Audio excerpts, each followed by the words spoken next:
Good evening, Demon Phil here with another episode of Unscripted, which we'll be going with here very shortly. I'm going to wait for a few more people to go ahead and show up in here and get this shared out if you don't mind. Also, if you're in the audience, let me know through the comments if you can see and hear me. I'd certainly appreciate that. I've got quite a few. We got actually a full panel that's waiting to come out here as guests, so I'll be bringing them out here very shortly. Just want to make sure everything else is working correctly. And again, if you come in here in the audience, if you will, please share this out and let some other people know so they can come in here and enjoy this as well. And we will get going. Scott, welcome to the show. Appreciate you being here. And congratulations again on the grand prize last night. That was pretty kick-ass. So let me make sure all this is set up. And if you will, go ahead and share this out for me. I'd certainly appreciate that.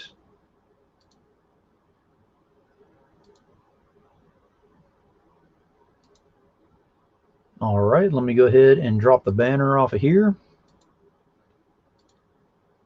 All right, so we'll go ahead and officially get this started now. So Demon Phil, Comics More New Jersey, here with Unscripted. Unscripted is the version of the shows where basically creative team members from the comic industry come up here just to kind of let their hair down, have some fun, unwind. 4 major rules: no politics, no religion, no drama, no negativity. As long as all those 4 are abided by, there will be no issues with that. If there are issues with that, technical difficulties can and will follow. That includes with the audience as well, so just be respectful over there. We're respectful on this side as well. Now, that being said, I want to go ahead and thank our sponsors for the show as well. So first up, we have Totally Rad Comics, which has Totally Rad Life of Violet #3, which is out right now on Kickstarter. And if you haven't jumped on that one yet, you definitely need to go get on board because it's already starting to break records left and right and having a good time doing it. So yeah, if you like sexy clowns and if you like some other sci-fi elements and whatnot in there, there's a book for you somewhere in there. Definitely go over there and grab that. So we have Codex Entertainment, which is Lily the Demoness #4, which is going to be coming out June 30th on Kickstarter.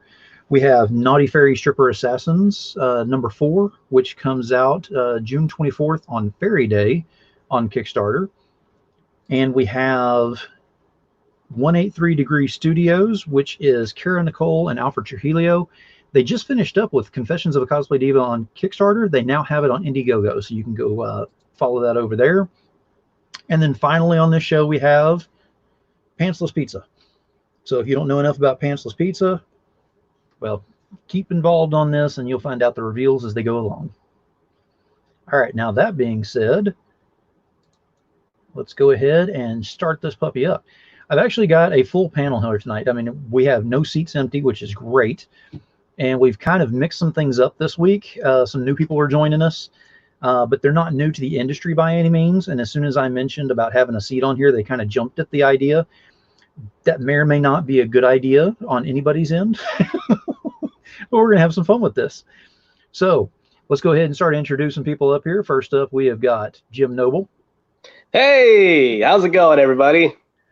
We have got, let me see who I can bring up here. We got December Lace is here this week. Hello. We have got Tom Hutchison is here. Get ready. Giovanni Barunda. What? What? Woo! Hey. Hey, I'll drink to that. There's David Fine, everybody. Hey. So we have got a full-size panel for this one, which is great. Thank you, everyone, for being here. Yeah. If anyone knows who has dealt with Unscripted before, it is just that. It is Unscripted. I have no notepad in front of me, nothing to go off of or anything. So it's just I have notes. I have What? notes. What I think Giovanni's broken. Yeah, I think he is. Yep. Yeah, I think he's broken. Hello. Okay.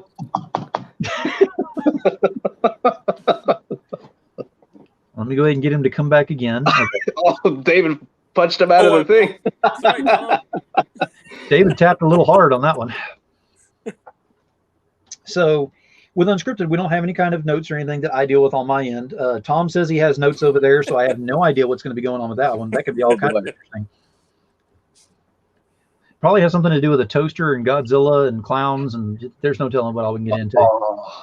Three of my favorite things. I don't need Sounds notes like for a Saturday Godzilla. night. I don't need notes for Godzilla. That's all up here. Well, again, thank y'all for being here. And most of you were involved in the show that happened last night, and I thank you for that as well. There was a show last night. Yes, there was a show last night. The Happening. It's because you was in the freezer, you didn't see it. Yeah, I was frozen in time. And Giovanni doesn't look like he's coming back right now. He may be having to restart or something. Oh, man. Oh, man. Oh, wait, we got to quit talking about him because he's back in, I think. Well, maybe not. Okay. Some issues. He'll be back. He'll be back. There we go. Wait a minute. There he is. Yeah. Hey, There he is. No, he's not. He's back. he's kind of. He's lagging, Chopping. but he's back. Giovanni, you were Finally there. fierce. Now I get to be on top of David. Woo! All right then. And on that note, I'm going to go get another beer. He's just there. He can just be that still shot, just like that. Don't move him. Yeah, there you go. And for the whole show, he can just sit there like he's contemplating everything that's happening. There you go. Go. Wait, is he frozen again? Either that or he's really good at miming. Yeah. He hasn't blinked once. Just record it and call Guinness when we're done. Oh, God. I'm going to go with the fact that he's frozen. Incidentally, I have a Guinness World Record. Wait, Two of them. for what? What's that for? I was part of a. I think they ended up with three Guinness records. I was part of a comic book creation thing that was done at a show. Jesse James Comics, Jesse James Christione, and Sean Demabrum. We put together a group of I think it was 82 people who all created a comic book within whatever the X amount of time was that we needed to break the record. So we had the record for, so I'm part of the group that had the record for most contributors to a comic book, fastest completion of a comic book, and Rob Liefeld had the cover, like it was a record time for making a cover. And then the fourth one they were trying to do was something like fastest time to publication, but something happened with the printer, so they couldn't get that part done. So they did get 3 out of the 4 that they were trying to do. So since I wrote part of the story, I have 2 Guinness records as part of the overall group. All right. I thought you were going to say something cool like you had the world record for how many cigarettes you could fit in your mouth, or No one can hear Jim. what? No, He's just smiling, mouthing. Wait, are you serious? You guys can't hear me? no. Oh, you. Jim, go back to your freezer. It's Ah, not working. ah. All right, I just got up. guess who's back? Back again. Yay. Apparently so. I don't know what's going on today. Well, you missed my Internet hates story about the Guinness Book of World Records, so I'll start all over and tell you all Great, I again. missed it. Oh, there we go. It's for most There edits. it is. Oh, I for sure would have that. There's no question I would have that. We have to talk to Guinness about that. The next time I do a Steph cover, we're going to call Guinness, and I'm going to say, look, this guy is going to need so many edits. It's not even funny. And we're going to have to mark them all down because no one's ever going to break this record. I agree. I don't know why you guys give me shit for that. Like, I honestly have more eBass covers than I have Jesse Witchman covers. See, Steph is just upset because you have more Witchman than you do Wilson covers. Whoa. Dude, anybody has more covers than they do have Wilson covers. Oh. Shots fired. Uh-oh. Watch out. If you come in here like firing this, I will fire right back. You will lose. You never ever attack the person with the speakerphone or the megaphone. What? Whatever. Oh, this is going to be fun. 6 people with microphones, they will always win against the people in the chat room. Very true. You know what the bad part is? Like, I messaged Steph, like, telling him how awesome he was today, and he pulls this crap. Like, that's not cool, Steph. Hi, Michael. When have you ever known Steph to be in the audience anywhere and just be quiet? I mean, he's got to be over there riling things You up. could attack literally 5 other people here, Steph, and you chose to go into me. That's fine. I'll do this all night. He is all over this tonight. Oh. Steph, you have a way bigger crush on Witchman than anybody. That's fact. That That's is so hashtag truth. true. And you Hashtag admitted truth. it. I have it in writing. I will pull up the text. On my phone.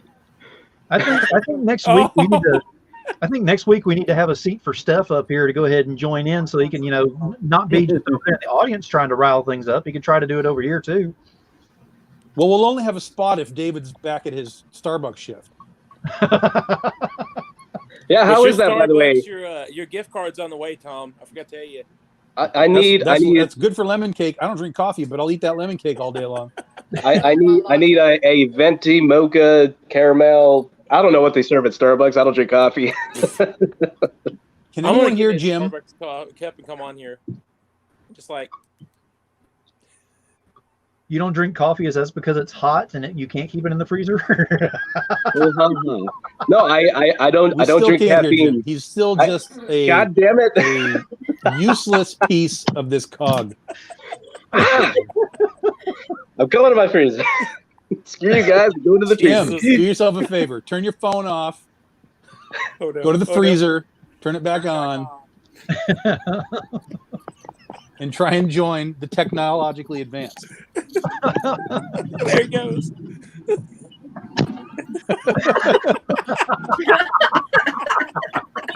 Put the phone in the freezer.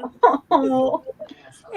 And sadly, that's not the first time we've ever seen that on one of our shows. I mean, that's an awesome thing to see every time. The first time he did that, we lost it. We thought that was the greatest thing in the world because we thought he was just like standing next to the refrigerator or something, or had a fan on it or something. All of a sudden, he closes the door and it's inside the freezer, and we were like, "What the hell just happened?"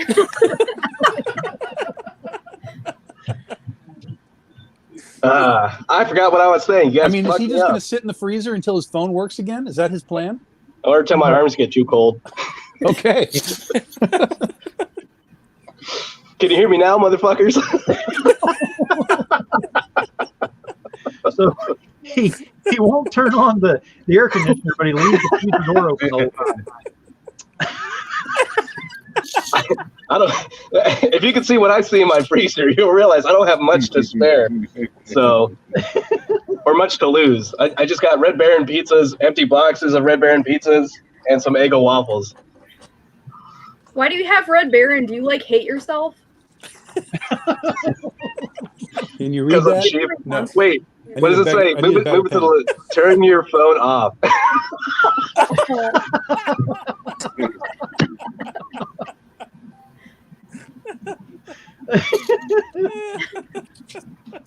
Oh, Jim just got his first official edit from Tom. That's right. It's a life edit, but it counts. Jim's part of the edit club now.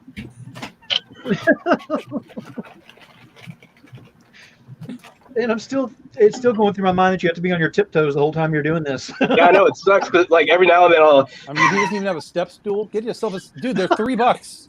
Go to Walmart and get a $3 step stool. I got some boxes. Hold on. Oh no. This is never going to turn out well. Okay, so Giovanni, I don't know that you and I have ever met. Tell me who you are. I'm aware of the name, but I can't place it with anything. Oh well, I've been working with Jim lately on Totally Rad Comics. Okay, that's doing a probably short- where I'm connecting it then. Cool. Yeah, we just hit a stretch goal for Totally Rad Life of Violet, where it's gonna have a 4-page short story that I wrote, and it's gonna connect issue 1 to another series that I'm writing for Jim called Neon: The Next Victim. Okay. It was first presented in Totally Rad Presents #1.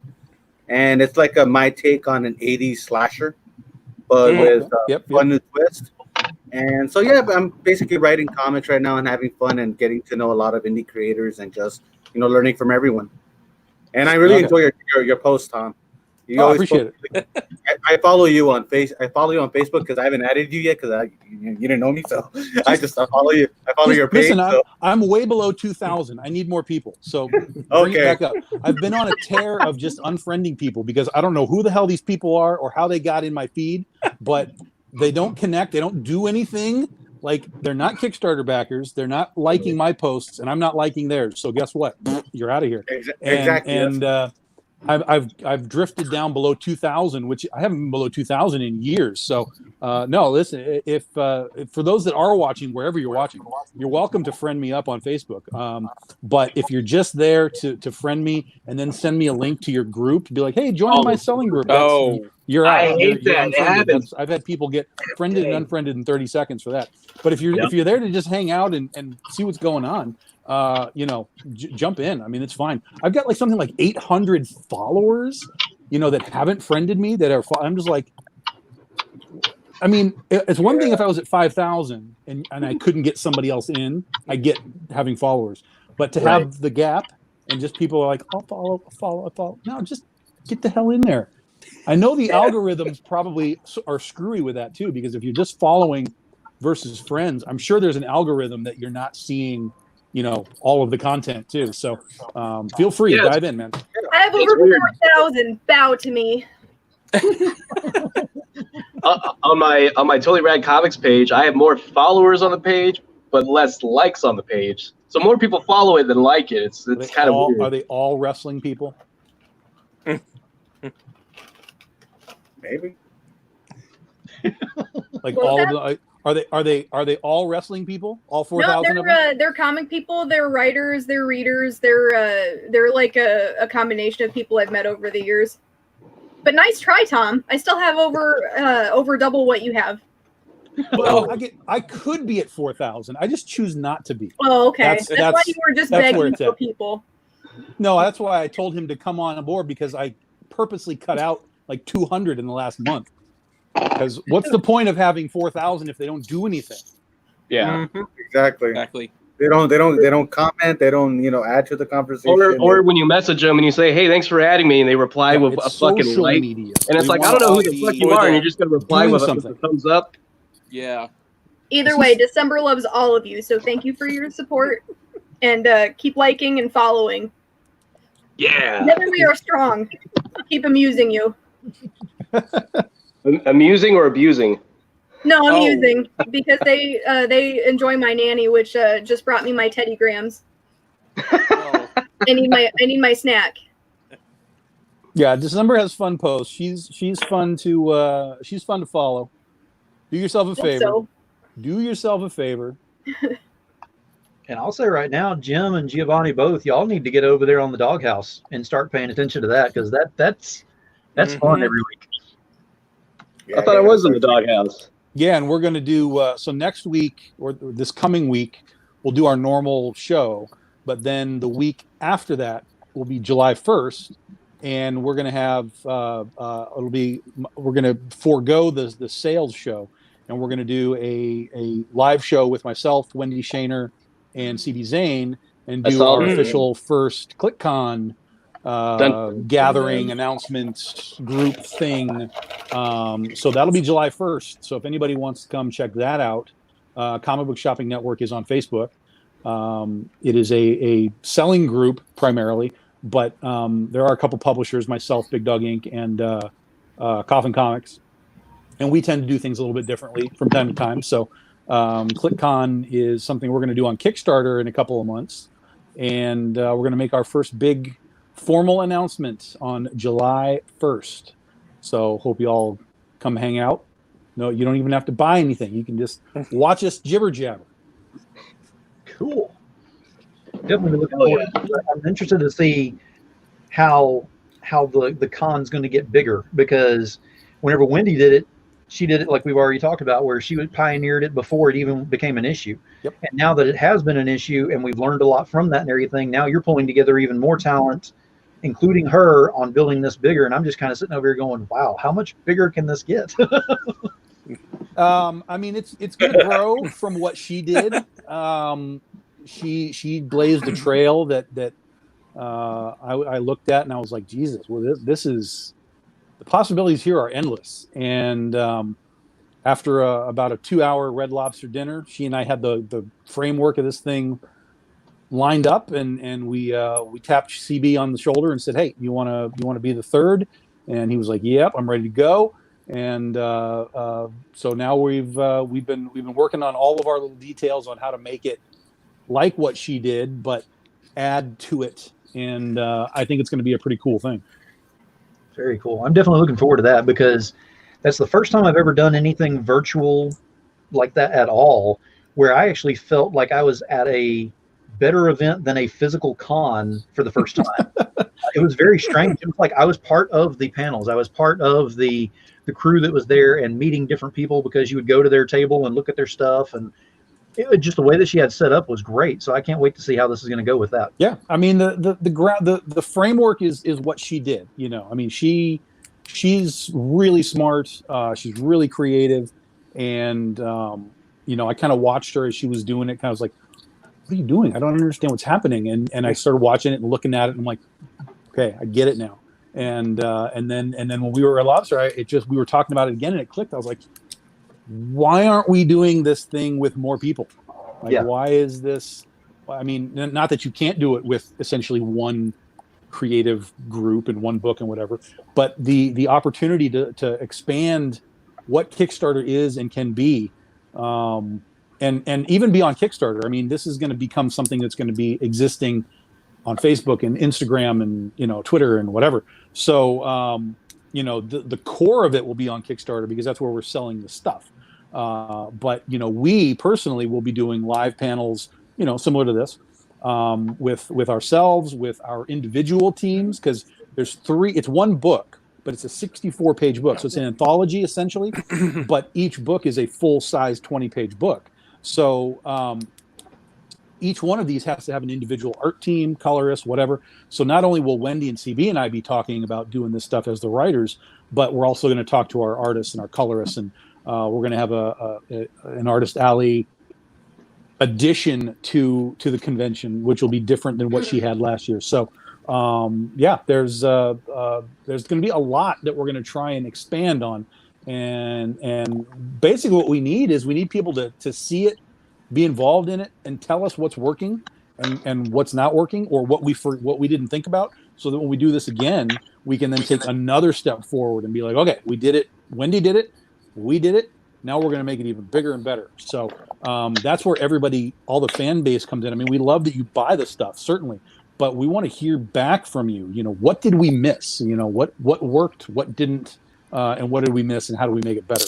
You guys, you know, we need you guys. That's what we talk about in the social media.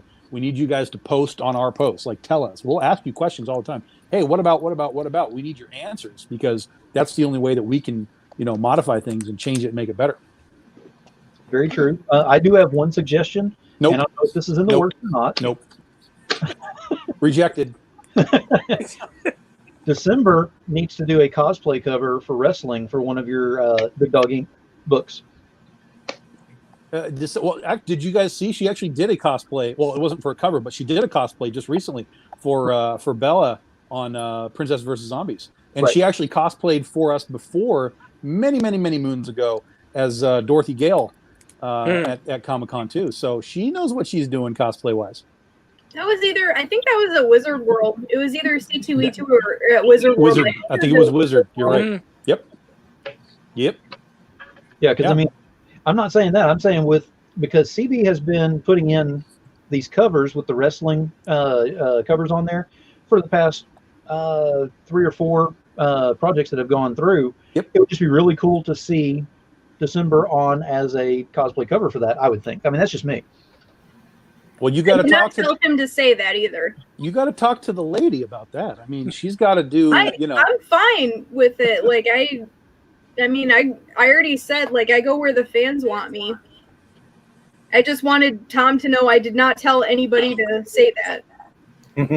She'll PayPal you later. Off camera. Yeah. Yeah, cosplay. I mean, and cosplay is another thing actually that we're doing for this event.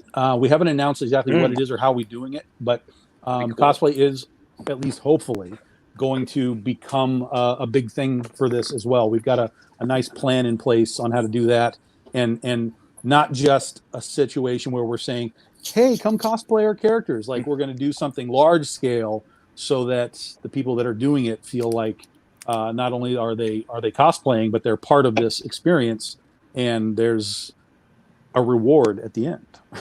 Woo! Yeah, I love rewards. Speaking of rewards, the Totally Rad Life of Violet is going on still. It I'm is. a backer. Really? Yeah. You are? Hell yeah. Oh man, that's Why is he awesome. still It's on? not, you won't see it under December's name, but I'm a backer. I can PM you if you want what name it's under, but I'm a backer. What did you pledge a to? Kylie Knights cover. Ah, that's a good choice. I like that cover. It's an Alice Cooper homage. Yes. I love that purple. It was just such a fantastic, like, that color just pops, and that was awesome. But yeah. No, Tom, you turn off your phone. No, what is with that? You in and out loving. Why isn't he just rebooting his phone and coming back? Speaking of in and out, Tom, we haven't finished our conversation about greatest fast food restaurant. The fans want to know. You never said what your favorite was, and you're not getting out of this one. Does he not know that we can't hear him? I know you can hear me. He's like, it's like he's FaceTiming somebody else. It's like he's on a completely different show, and somehow the wires have been crossed, and he's just sitting there talking to somebody else, and we have no idea what he's doing. Oh, I don't even know what I'm doing half the time. Besides brushing his hair. He's like, yeah, hey, I'm just, you know. We can't all have the long, luscious locks that you do, you know. Oh my God. Oh, did Phil just do that? I totally saw it in the corner of my eye. So Tom, what is your favorite fast food restaurant?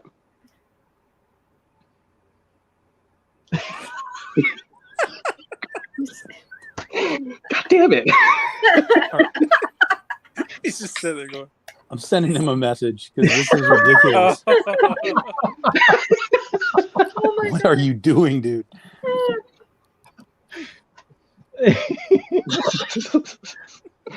I can only imagine. While he's doing that, Jim, when you were talking about Sunny in Philadelphia, I fully permission to give you full permission to call me Sweet D if you like. Oh. And you can also, you can also go D, you bitch, if you want. Wait. So like, I'm a huge It's Always Sunny fan. If I had my beard grown, I could look like Charlie right now. Like. Yes. I love that show so much. Like the Christmas episode, like I lost it. David, are you a fan too? Oh hell yeah! Nice, yeah. I just got a message from Tom. Dude, turn your phone off and reboot.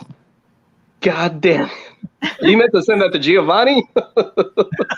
Giovanni, are you a fan? I don't know what's going on today with my internet. Oh. All of a sudden I get. Fan of what? Yeah. What show?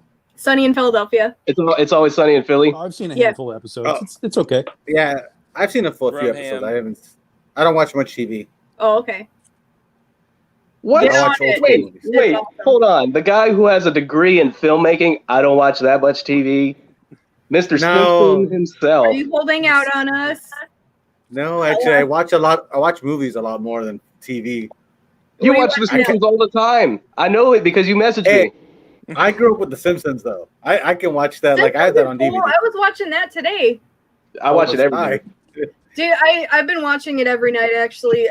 But the I don't have the streaming service yet where you can watch all of them. So the DVD sets that I have are 1 through 9. So I've been going back and watching all of those. Well, one of the Damn. episodes that they pulled from the streaming service was the Michael Jackson episode. So those DVDs Really? should be worth some money now. Yeah. Oh, I didn't know that.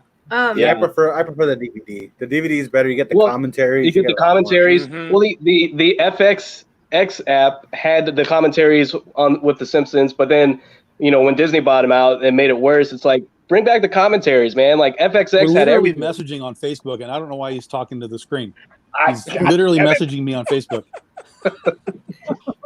and I'm like, no one can hear you, and he's still just talking to the screen.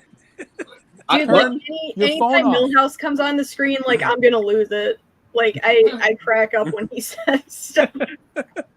Things are coming up, Milhouse. Yeah, because he was on I was watching an episode where Bart and him couldn't be friends because his mom said and he was seesawing by himself, and I was laughing. And Brian's like, "You're laughing at his pain." I'm like, "No, I'm laughing at mine."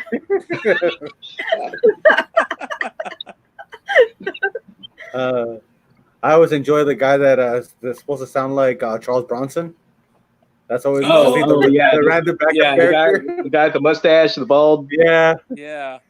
Yeah, he's always one of my favorite characters just because he comes in randomly and insults someone and leaves. Well, here's your problem. You got this thing set to evil. I think that we probably all like the comic book guy, right? Oh yeah. You're on my list. You're not allowed back at my comic book store. Excuse me. Worst movie ever. That's pretty damn good. 100 tacos for $100. I like that one. I could sure go for 100 tacos right now. I didn't do it. I didn't. And then you start the song. I didn't do it. Dun, dun, dun.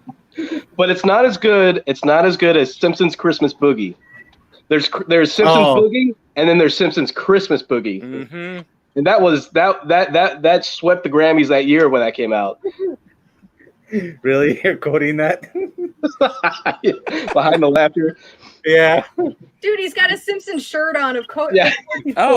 But the best quote of all time, and still my favorite, from Beyond Blunderdome, when Mel Gibson goes, "My movies really mean that much to you." The episode that always jumps in my mind is I guess it was an April Fool's one, where Bart takes the beer can and takes it to the place where it's shaking all day long, and then Homer comes in, and it's just like a nuclear bomb. That's hysterical. I love that one so much. I totally forgot about that. But the that one always sticks in my mind. April Fool. Yeah, that one's a classic. But the best one is when Homer's talking to Mel Gibson, and he goes before Lethal Weapon 2. Oh shit! Shit, dude. Yeah.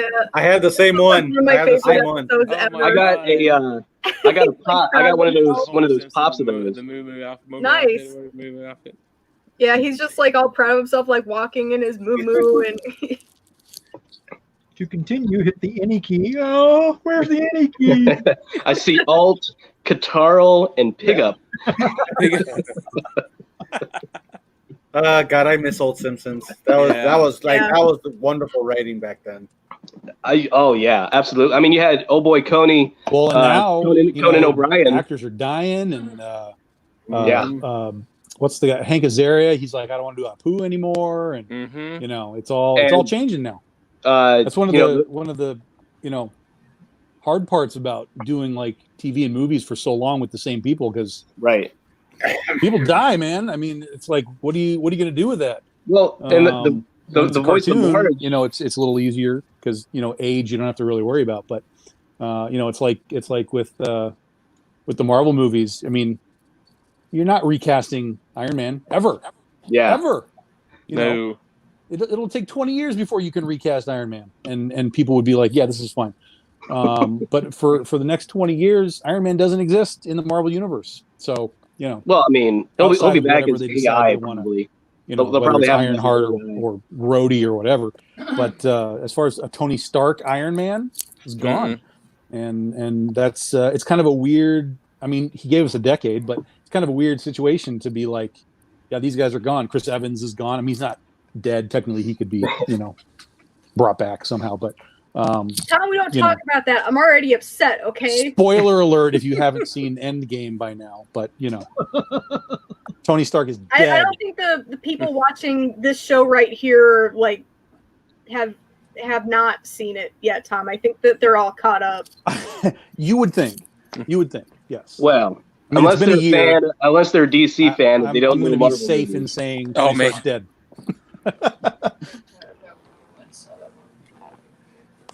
Well, they've got of course with they already talked about the AI coming back with Robert Downey Jr. Sure, yeah, one of them, which that makes total sense.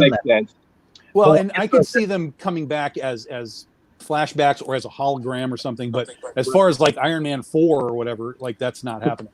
Mm-hmm. Right. Plus, not only that, but they're trying to recast Wolverine. They're having all kinds of issues. Well, they have to. They have to recast the entire X-Men. I mean, Danny DeVito, Wolverine. That's not an option. Danny DeVito. Those guys. Even those guys. Those guys existed as the X-Men before the Marvel Universe existed. So you're talking about dudes that had an extra 10 years of time on them. All of those people are done. Patrick Stewart. I mean, now they had the kids from Phoenix and Apocalypse. They had the kid that came in. But really, I don't think any of them were anything special other than maybe Quicksilver. Quicksilver's probably the best one. No, it's and then you've got the New Mutants thing that's just hanging in limbo, which nobody knows what the hell is going to happen with that. I don't even know why they're releasing it, unless they feel that there's something there that they can tap into to connect it to Marvel somehow. Because otherwise, just put the damn thing on Disney Plus or make it a video on demand. Maybe I can't understand why they're worried about a theatrical release for a movie that has no bearing on their universe. Right. That's very weird to me. With the New Mutants, that's actually a direct tie-in to Disney Plus, because they're going to actually have it where you have to watch certain shows on Disney Plus. You watch the movie, you watch the shows, they all start tying in. So you have to be a part of that entire universe in order to figure out what the hell's going on. So I think that's the first stage of that is the New Mutants. That's why they're really pushing to get that out there now. Or maybe at the end of if it goes in the theater, I'll go see it. But if it's just on Disney Plus, that's fine too. I mean, all these movies are getting pushed back. It's and I get why. I mean, we know why. But I mean, even Wonder Woman was pushed a year before the COVID thing. It was just like, well, we're going to push it for a year. Godzilla versus Kong got pushed for 8 months, and then another 6 months now off of that. Don't lie to everybody, Tom. You know the exact time frame that it was pushed. He's like, oh, it's like 8 months. No, he knows it's like 7 months and 3 weeks, 1 day that it got 12 hours, 2 hours. I have a countdown in my room. There's a clock right here. All right, it's that counts it down. Every day I get to see it's a little bit closer. Yeah. Oh my God. Yeah. Wow. I am bummed for sure, but that's a movie I don't want going video on demand. I want to see that in the theater. So, when I saw King of the Monsters, it was the IMAX. I hadn't been in IMAX in a decade. So I saw that in IMAX with a friend of mine and 2 friends, and he was like, well, let's go see the IMAX. I'm like, yeah, whatever, it's a theater, let's go. And then I walk in there and it's like the size of a building. Like, what am I looking at? And that's how you watch Godzilla, man. Anything else it's not even close. So I had a great time. Tom, it's not a theater, it's an experience. It apparently, yes, it was. And I was enthralled. I mean, I was just like, I could not take my eyes off of this freaking side of a building. It was great. So it's like a wall. It is. Yeah. It's amazing. It's amazing. I hate going to those movie theaters. I had no concept of what IMAX was because I never went. But that was good.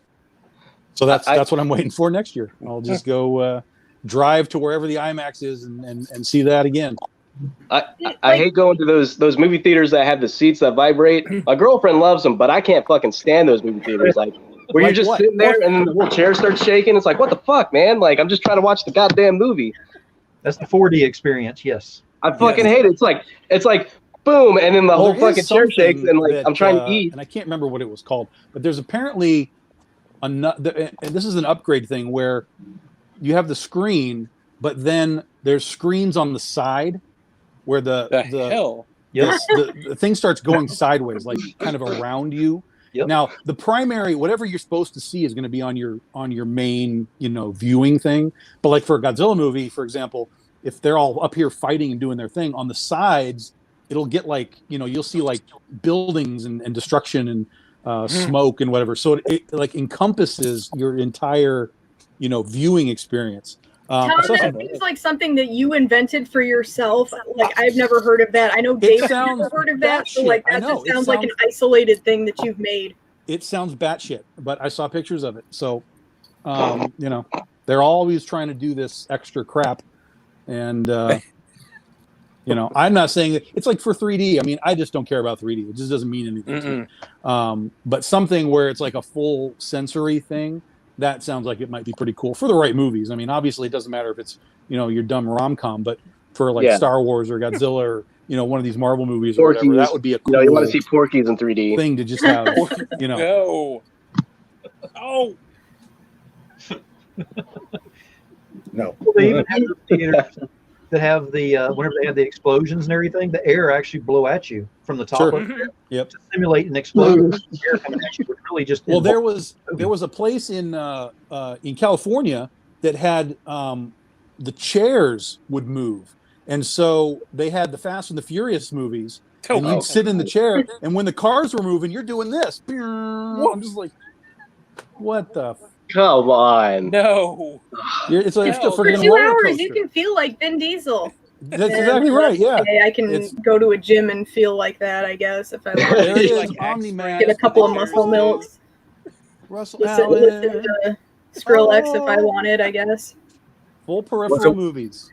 Was it one of the later ones? One of the later Fast and the Furious movies? I think it was 4 or 5. I don't know. They're all the same. Outside of Tokyo Drift, they're all the same. Yeah, exactly. Tokyo Drift. After that, I stopped caring. Yeah. After they became a cartoon. So you do watch movies? I watch movies. Yeah, movies. I don't watch TV. Oh, him. Oh, okay. Giovanni. Yeah. I'm like, of course I watch movies. Yeah, I watch a lot of old school movies. And I'm revisiting a lot of Japanese horror and a lot of 80s stuff. So hell yeah. What 80s movies are you watching right now? I love 80s. Right now, actually, I was gonna rewatch Sleepaway Camp. I love that movie. Yes. Oh, yeah. My girlfriend hasn't seen it, and I'm purposely not telling her why. I'm not telling her the big reveal. I want her to enjoy it. Hey, I don't know if I don't remember it being big, but yeah. So you have fun.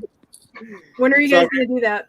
I'm hoping to do it hopefully this week. I have it on Blu-ray, so that's the Shout Factory run. So do you have 2 and 3? Do you have 2 and 3? Oh yeah.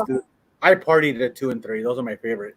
Yes. And then I rewatched. I'm thinking about rewatching Veronica again, the dancing movie, because it's so insanely bad that it's amazing.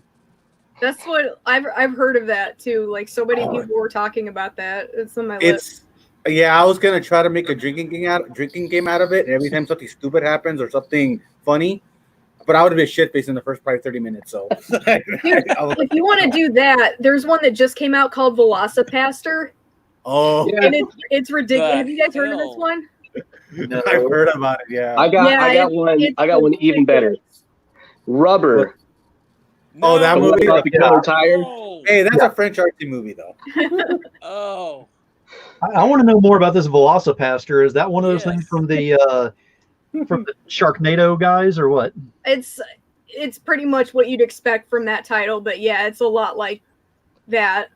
I don't think it's from them, but it's along the same lines. It's Sci-Fi so low Channel budget, and it is nonsense. so poorly acted and poorly scripted, and so like it's bad, like bad, and it's so good though. One of my favorites. There was a shark movie called Nightmare Shark, and it was I had to watch it because the picture. The promo picture was great. It was just like Nightmare on Elm Street, where the girl's in the bathtub and then Freddy's hand is down here, but she's in the bathtub and there's a big shark fin in the bathtub. And I was like, well, this looks amazing. So I had to watch that. And basically that's what it was. It was essentially Freddy Krueger was a shark. What? Remember that? He would come kill you in your dreams. Did you see Sharktopus?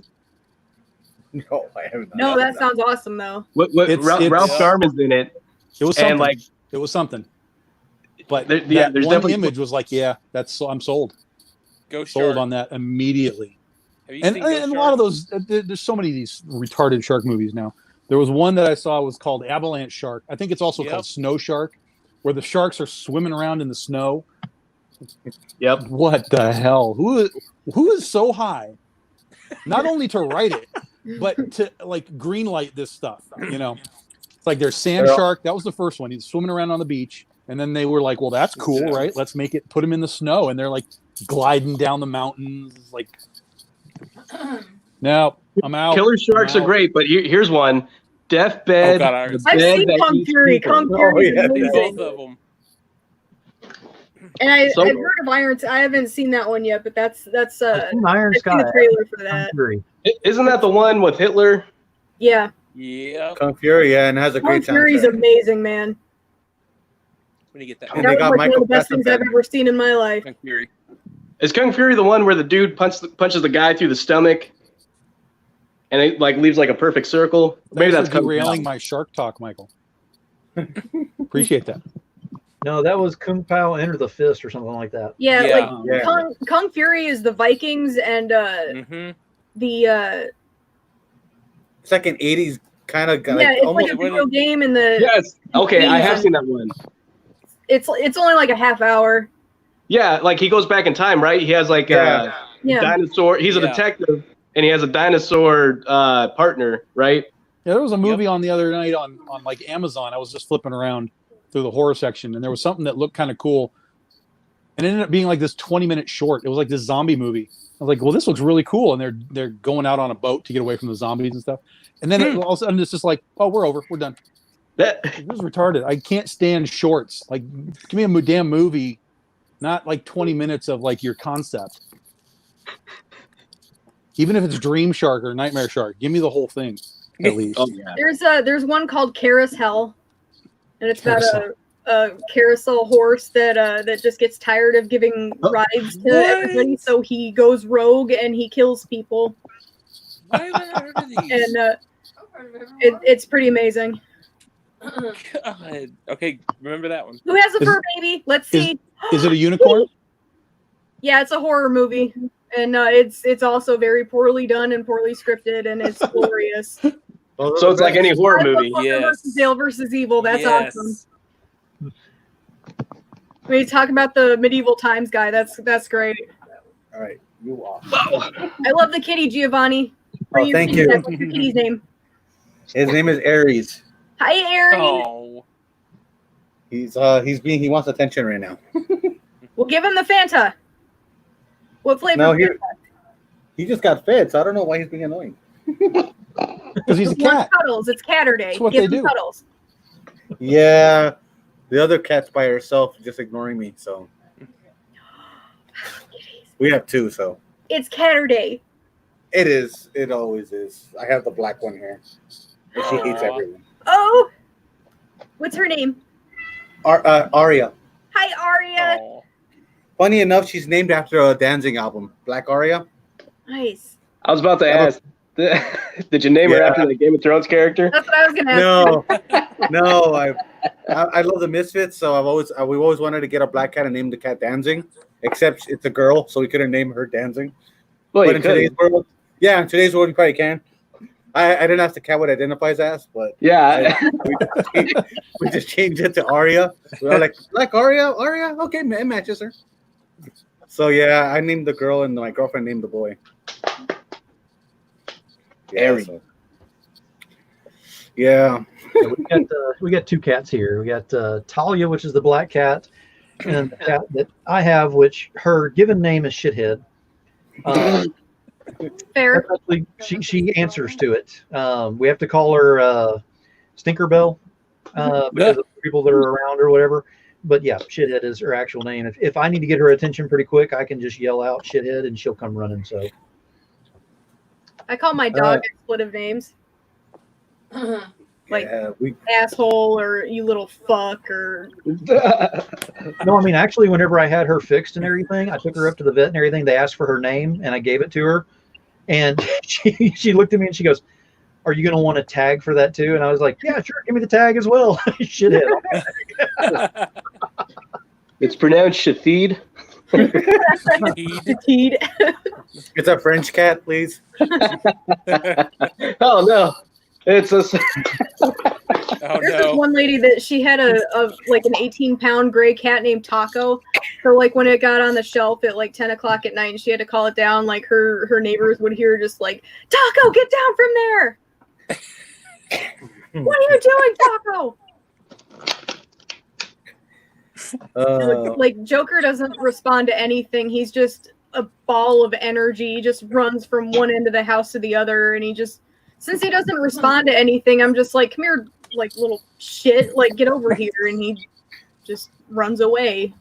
Now, speaking of your dog, that reminds me, you had a post up today about that you had a mail delivery that was just dropped there, so you're gonna let Joker just run around and do some fun stuff in the yard.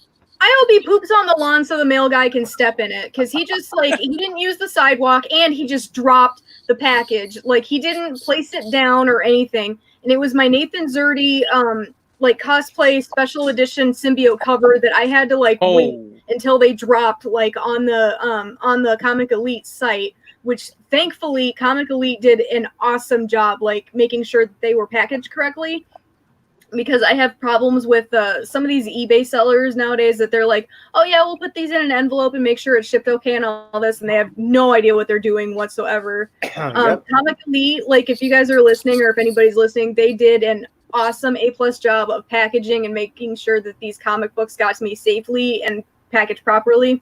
This guy, like, he just came up to the door, dropped them, and walked away. Like, no care whatsoever. Like, and I was watching from my window, and I'm like, I just happened to be there. I'm like, what are you doing? This is so stupid.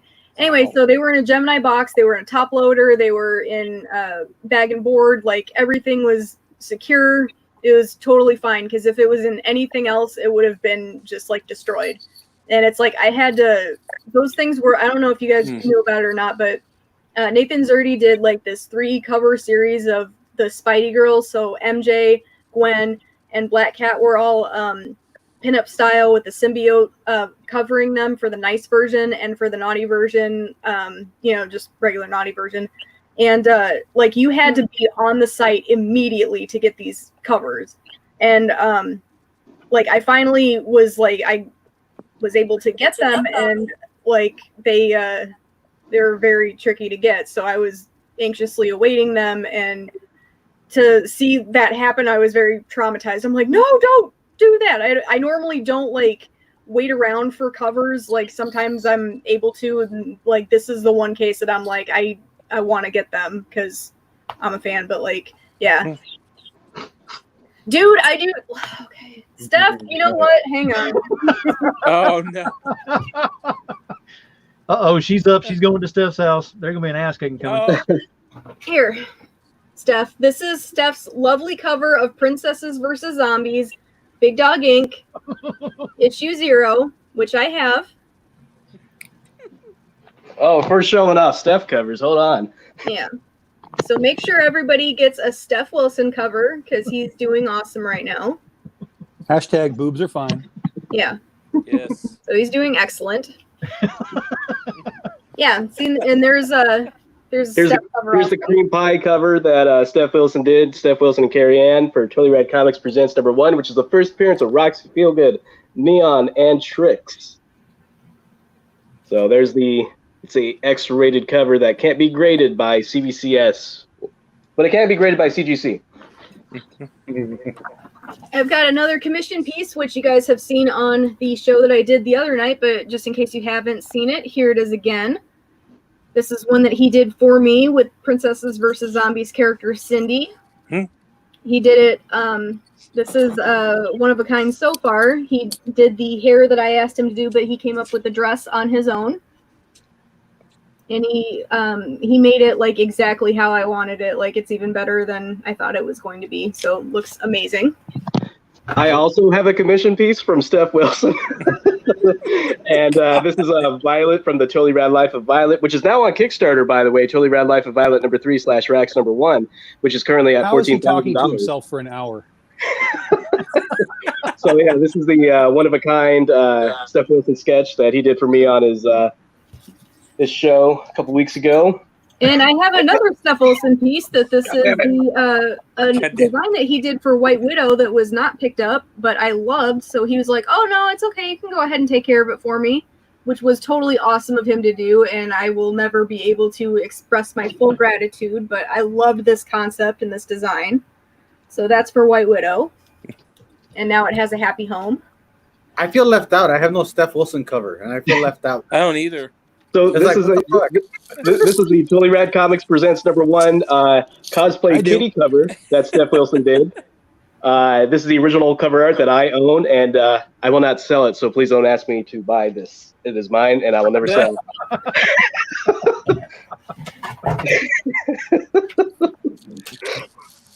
Man, Giovanni needs to get on that. I know. Steph Wilson's getting some love tonight. I know. Sponsored by Steph Wilson. I'll be expecting that check. Bad Carry Studios. Steph Wilson promo before the hour. Yeah, this is our promotion part of the Unscripted podcast. I have another Steph Wilson cover that this is the 9 fairies that he did for Wendy Shaner. And that one was from the Comic-Con she did. Yeah. So this is another one that he did that she hooked me up with, and it's got a really awesome metal card on that I have tucked away safely here, along with the sticker that she was able to hook me up with. Oh yeah. Thank you, Wendy. Wendy's awesome, by the way. If you guys don't know who she is, you guys get over to her site and support Naughty Fairies also, because I love Wendy. She's just amazing. But yeah, so she Wilson has this cover also, which looks fantastic. Wendy has her next Kickstarter starting in 5 days or something. Yeah. It's like the 24th. Yeah. Totally Rad Comics right around the is corner. doing a cross promo with her. On Kickstarter.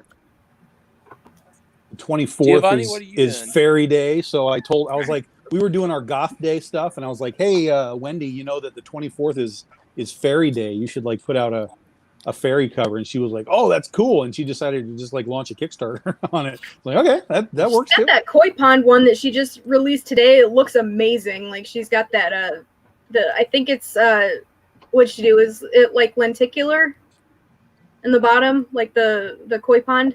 It's either that or a type of foil. Hollow foil. Yeah, it looks awesome. So you guys go to her site and check that out. And she's also got a pink foil one that is on her Etsy page. It looks awesome. I got that one, and I can't wait to see it in person because it looks really cool. But anyway, Steph, I don't want to hear. Yeah, I don't want to hear anything more about that because that's so much promotion. Yeah. Speaking of promotion, Tom, what is your favorite fast food restaurant? Oh Jesus. Tom can't hear you. God damn it. Steph's catnip cover is now officially free. We've done enough promotion.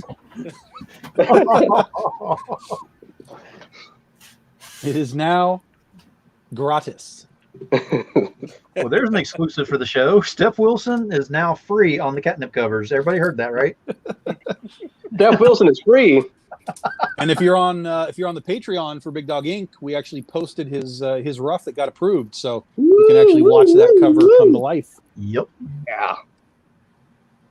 Were there edits, Tom? Yes. Yes. But only one. It was a very simple one. So, and I will say this also, and I actually commented to him when he posted these because he sent me 3, and there was one of them that I liked, and I was like, let's do that one. And then when we finally had it all finished, I was like, hey, by the way, dude, your roughs were really rougher than usual this time. Congratulations. Because normally he sends me almost complete images. And I'm just like, dude, what are you doing? I'm not going to use half of what you're sending me. Just rough this out so I get a feel for what you want to do. And so these were way rougher than usual, though they were still, pretty tight. And but I was like, yeah, man, this is what I want. This is what I want. Make it easy on you. Make it easy on me if I need to change some things. That way you're not putting extra work in. And, and we found the one we wanted. There was one little edit that wasn't a big deal. It was just kind of a pose thing. And Done. Now, Giovanni, with Neon coming out and everything, are you going to be having a very coveted Steph Wilson cover on that too? Jim, are we? Yeah. Jim, Yep. you can't ask Jim anything. Why are you asking Jim questions? Jim is the man with that plan. Jim, if you can hear us, nod yes or no. Jim is more useless than a magic 8-ball right now. I mean, like there's nothing coming from him.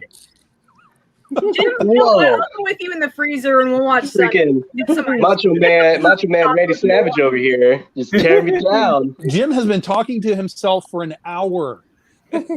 I do it 24/7, Tom. I sent him messages on Facebook and he responded and did not turn his phone off. He has not made any attempts to join the group. There he goes. There he goes.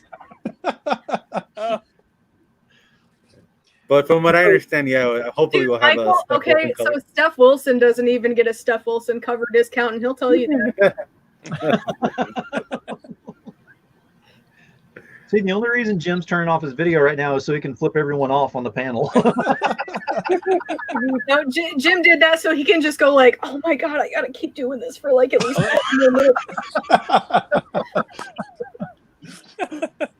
But he still isn't. He still can't even hear anything. I mean, what are you doing, man? What are you doing, man? You're on mute.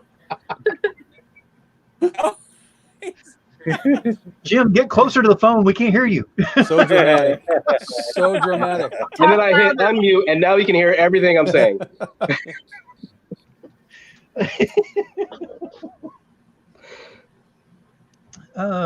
Too much fun. And Jim, you were looking forward to Unscripted this week. I just want to know one simple question, and it all started before this so thing much even for the toaster started. crossover. Oh God.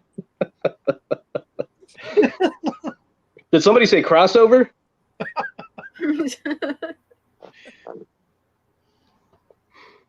Now, I think Jim still wants to know what your favorite fast food restaurant is, Tom. Well, as far as the entire restaurant, I'll go probably to Wendy's before I go anywhere else. God. Why? Is it because there's squares? In-N-Out is only on the West Coast, mostly. I mean, it's a little bit. It was funny. We were down in where the hell were we? We were in Texas somewhere, Houston maybe. Yeah, they have them in Texas. And we were at a con, and we were going out trying to figure out where to go to dinner. And I had seen on my way in a sign on the freeway for In-N-Out Burger, and I was like, "That's crazy," because they're not usually out this far. Right. And so I was like, so I told him, I'm like, you know what? I want to go see this, essentially Midwest In-N-Out Burger. They were like, yeah, cool, let's go. So we found it. It was like 5 miles from where we were. We drove out, found the place, and it was still under construction. So it's like, all right, so much for that. Man. Off to Red Lobster we go. Wendy's though, really?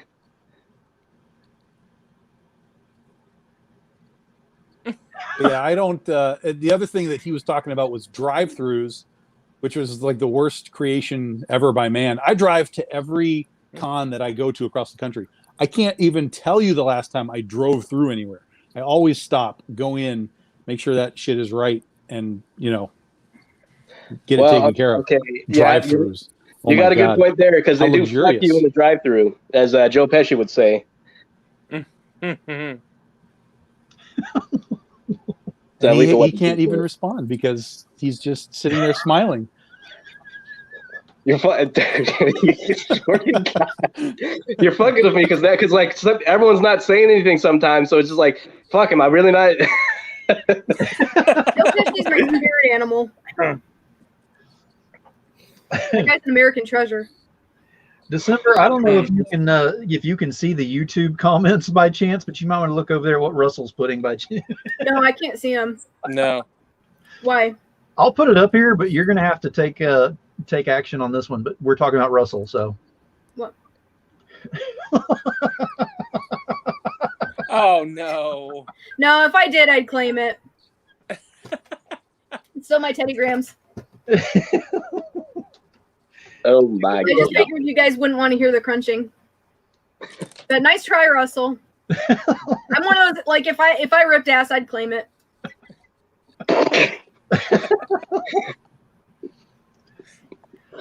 Oh God. Oh man. You're forgetting. You're forgetting. I like grew up essentially in a locker room of wrestlers. Do you honestly think that like I can't like protect or defend myself against this like kind of onslaught? Like, come on, man. Okay, let's not challenge Russell too much because he's being somewhat decent out there right now. No, I'm not challenging him. I'm just saying that like if you're gonna throw that out to me, I'm like used to it.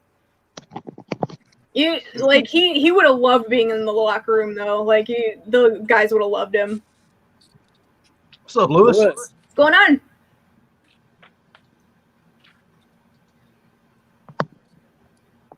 Is Steph still on there? I mean, all the promotion that he got, or would he like us to show our Jesse Witchman covers? That'll be at least a half an hour, Steph. Half an hour. Steph only had like 5 minutes. That's a lot more time on the Witchman stuff, isn't it?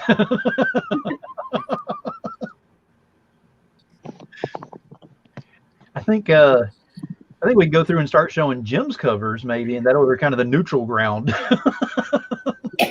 Okay, hold on. I got a whole stack right here. All right. What do you want to see first, everybody? I was hoping he'd show his stuff. I have so many totally rad things. Whoa, look at that. I got You're showing the wrong side.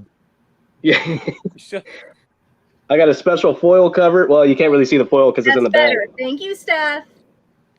And I got a Steph Wilson, The Fisher House charity book. I love that. That's a good one.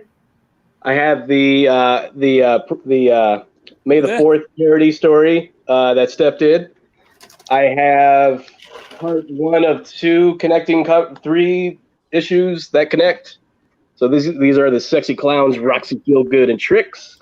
And you can see that this cannot be graded by CBCS because there is a little bit of it appears to be suntan lotion that's on that. Why is he talking? That board. Why are you talking? Why is he talking? Talking to yourself? I have Dan Mendoza. Dan Mendoza did a deluxe edition of the Totally Rad Life of Violet number 1 and 2 combined. And then, I have these, which should be coming in this week, which is the Totally Rad Wraparound foil, where the background is foil, but the girls are not. And it features all the Totally Rad babes. Those are nice, man. Mm-hmm. Very nice. And then I have these APs of the Buku Comics Totally Rad Life of Violet number 1 exclusive, which is a Terminator homage cover. And you can see in her glasses it says Roxy. So I got that with Boob Out and Boob In version. And then I have the coveted, everyone's favorites, CB Zane cover that I did. It is, let me pull the goddamn sticky note up, motherfucker. I'll just put it in the bag. There we go. No. The infamous wall sticker that was hanging up here last week. And for those viewers who are wondering, hey man, what happened to the wall sticker? Well, it turns out when you don't run your air condition and you leave for the day, the sticker will fall in half and stick to the bottom. So now I have to get a whole new one. And you can find these covers either on my website or you can contact me. If only we knew what any of that Jim was. E. Noble. Here's some random books. They're great. They're totally rad books. Courtesy of Jim E. Noble. Guys, I'm already backing the new Kickstarter, so if I'm doing it, that means the cool kids are doing that, which means you guys should be doing it. Very true. And there's like 87 covers to go through, so you'll find something you like in there. Yeah, there's like over 60 covers by the end, so there's guaranteed you'll find something you like, whether it be naked ladies, naked aliens, big Wayne covers. Kickstarter in a while. The dude's drop dong. What's been popping up right now? Has anybody been watching it and seeing what's new? I mean, I know Jim's thing is new, but I know Wendy's isn't till the 24th. So what's the big thing right now? Scorpiana. Yeah. Oh, is that launched already? That just dropped on the 7th. It launched the day after mine. Or 17th. Yeah. I have to do that one.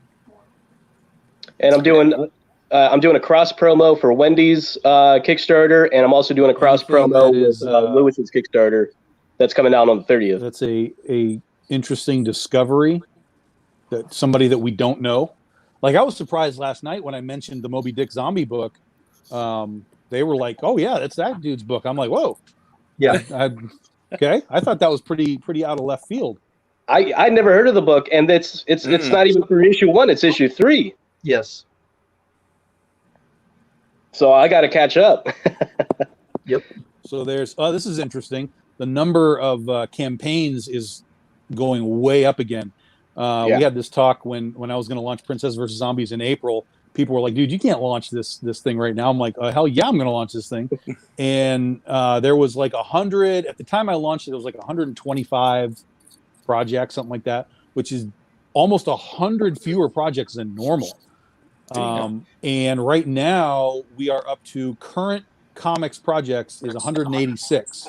So people are figuring out that it's, people are sitting at home, they got nothing to do, they're online, and they're looking at stuff. So clearly, and the other thing is if you watch Kickstarter on the back end as you're watching like the ones that are ending, you'll see that like 95% of these projects are all funding. Now they might be only funding like 105% or something, but they're like almost all funding. I mean, and you have to be truly just a garbage campaign to not get funded at this point. So for those that are worried about, launching a campaign, don't.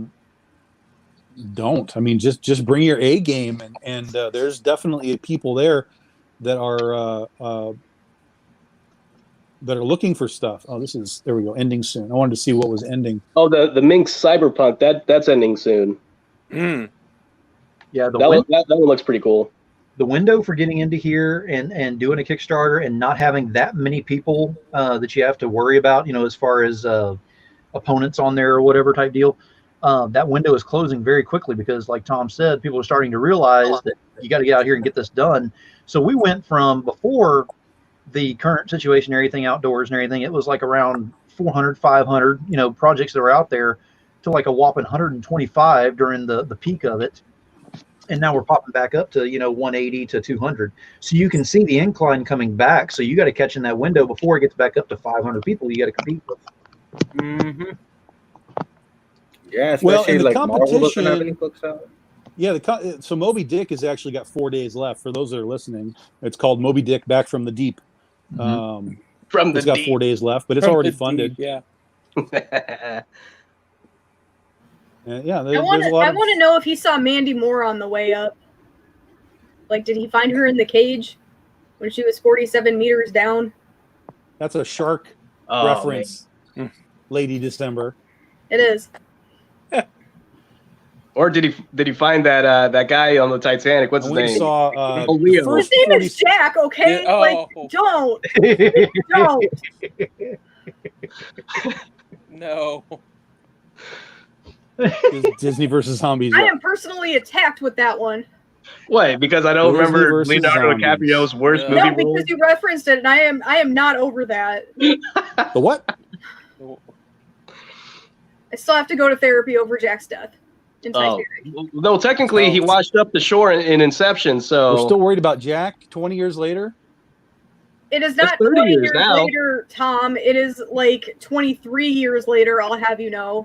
Oh, God. Well, 22 years later in some months. So wait, that means James Cameron, accordingly, has been king of the world for 23 years.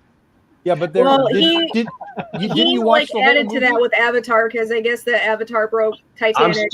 I'm so sick of Avatar because all this. Oh, Avatar 2 and 3 are coming out. Me too. They're never going to come out. Titanic's far better than true. Avatar. Avatar is a giant pile of nothing.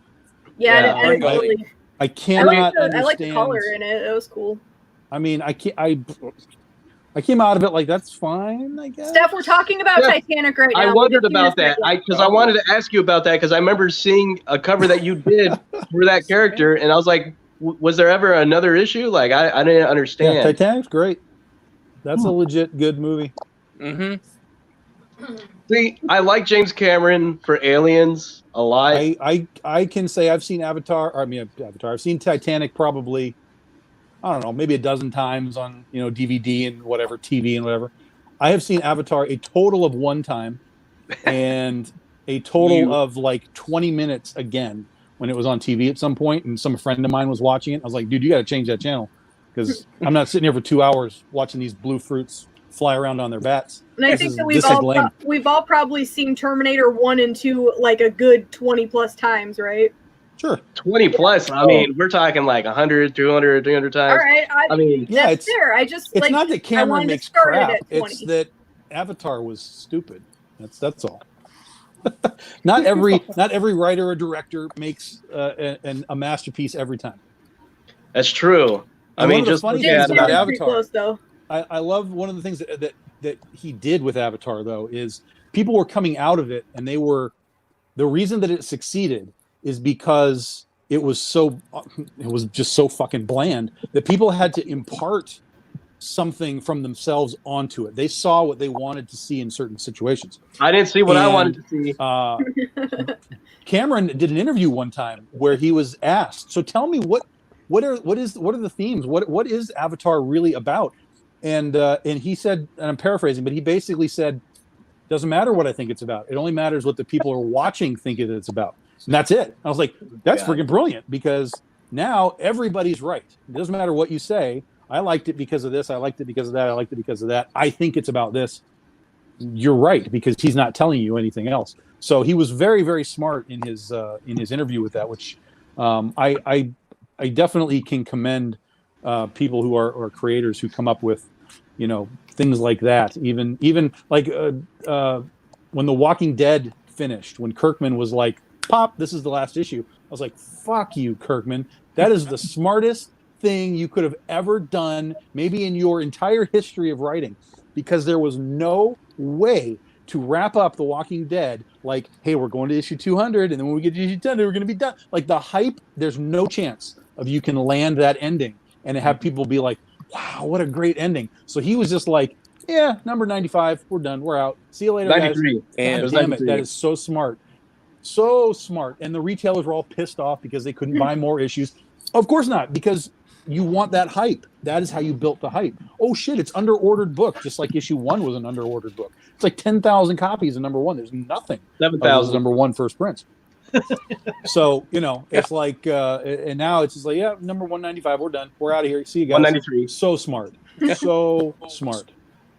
Pisses me off when these guys are this smart. Oh, man. It was funny in film school, right? I had a screenwriting professor, and it was around the time that Avatar came out, and I guess he just loved trashing it completely because to him it was one of the worst written scripts he's ever read. And it was just funny because throughout the whole class, that's all you heard about. Like, this is why it's bad. It's bad because of this, is this. So it's really trippy. I rewatched it again after hearing his taking his class. I'm like, damn, this movie is not that good. Listen, one word, guys. One word. Unobtainium. Yeah. What? It didn't have blue people fucking in it, junk. which is it's what junk. I wanted to see. You can absolutely 100% appreciate the visual and all the stuff that he did. Yeah. That's great. I mean, the visuals are you can do amazing things with visuals, but your story was soft, and that's just the reality of it. So move on. Yeah. Move on. And he doesn't give a shit. He made $1 billion. Who cares? That's what it was. So Pocahontas our opinions mean nothing. But Pocahontas and Fern Gully. Yeah, it's Fern. It was so cliche. Everything was so cliche. Everything was just like dominoes. You know where it's going to go, and that was half of where. Now, for me, I'm a writer, so I'm always looking for where it's going to go anyway, and that's why for me, if you can fool me, then you've done something.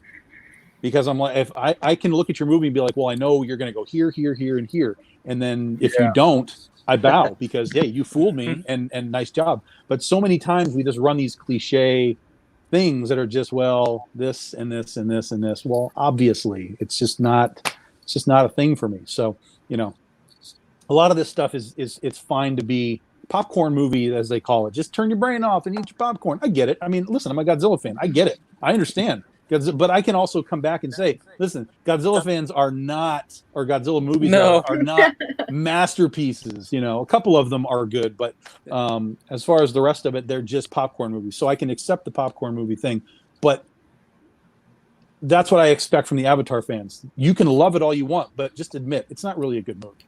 Just enjoy. It's a good, bad movie. You know, that's all it is. Oh, yeah. It's not the epic that they wanted it to come out to be. I mean, that's the one that they presented as like, this is going to be the epic.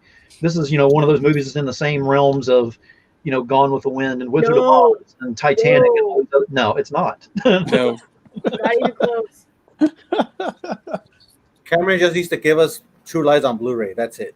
That's all I want from him. True Lies on I'm tired of my DVD. He won't release it, I guess, because now it doesn't match his political views, I guess. So he won't release it on Blu-ray, I guess. That's what I heard. But they won't release Lethal Weapon on Blu-ray in America. There's a lot of movies that are not on Blu-ray that you'd be surprised if you go looking for stuff. Mm-hmm. You're like, why is this shit not on Bluray? I don't understand it. It's very weird. I had to go to Japan to get Orca from back in the day. I had to buy Orca, the killer whale. Well, Shopping's bringing that out like crazy next month. Yeah, it's coming out now, but I already have I already got the Japanese version, so F you guys. Damn.